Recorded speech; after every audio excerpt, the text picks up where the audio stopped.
Partita la campagna di informazione del Comune per promuovere la vaccinazione contro l'influenza stagionale e contro lo pneumococco. In un momento storico come quello che stiamo vivendo, vaccinarsi contro l'influenza è un gesto di responsabilità, sottolineano da Palazzo Moroni.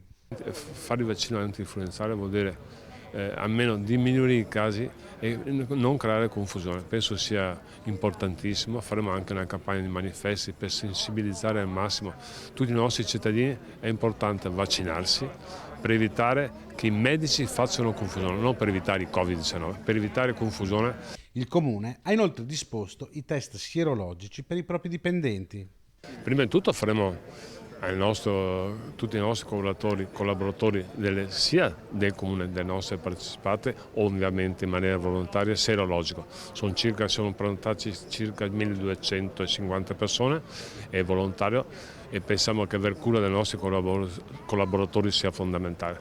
La seconda cosa che faremo, in accordo con l'unità sanitaria locale, è promuovere il vaccino anti-influenzale. Perché?